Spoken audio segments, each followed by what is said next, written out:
అవునక్క, ఇక్కడ కూర్చోబెట్టి టిఫిన్ పెట్టావేంటక్క?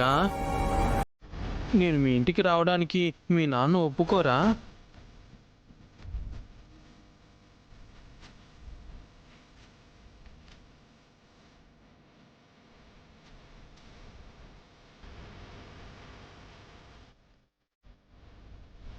మా నాన్న దేవుడురా,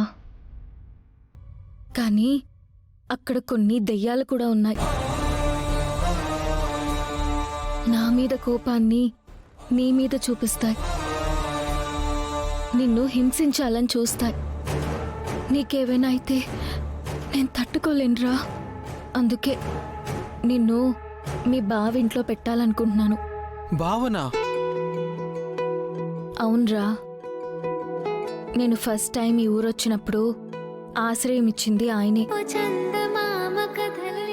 గొడవ పడుతూనే నాకు తెలియకుండానే బావ ప్రేమలో పడిపోయాను. కానీ ఇక్కడ ట్విస్ట్ ఏంటంటే మా నాన్న బావ బద్ధ శత్రువులు. మీ బావ కూడా నాతో ప్రేమలో పడ్డాడు. అది తెలుసుకోవడానికి నాకు కొంచెం టైం పట్టింది. నాన్నకి బావకు మధ్య చాలా నలిగిపోయాను. మీ బావతో ఊరు వదిలి వెళ్ళిపోదామని కూడా అనుకున్నాను, కానీ నాన్నను వదిలి వెళ్ళలేకపోయాను. తర్వాత మా నాన్న మా పెళ్లికి ఒప్పుకోవడం, నేనే ఆ పెళ్లిని ఆపేయాల్సిన పరిస్థితి రావడం, దాంతో మీ బావ నా మీద పీకల్లోతు కోపం పెంచుకోవడం. అబ్బో, ఇలాంటి చాలా జరిగారా. చెబితే అది చాంతాడంత కథ అవుతుంది. ముందు నీకే తెలుస్తుందిలే. నీ మీద అంత కోపమున్న బావ నన్ను తన ఇంట్లో ఎందుకు పెట్టుకుంటాడు?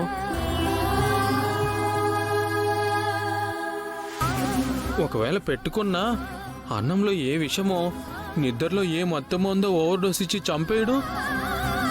మీ బావ అలాంటివాడు కాదురా, చాలా మంచివాడు. అయినా నువ్వు నా తమ్ముడువని చెప్పి ఆ ఇంట్లోకి వెళ్తావా ఏంటి? ఎవరిగానో వెళ్తావుగా. ఎవరుగా వెళ్తాను? అసలు ఎవరు నన్ను అక్కడ తీసుకువెళ్తారు? అసలు ఎలా అవుతుంది? దానికొకరు ఉన్నారులే, ఓ రథసారథి.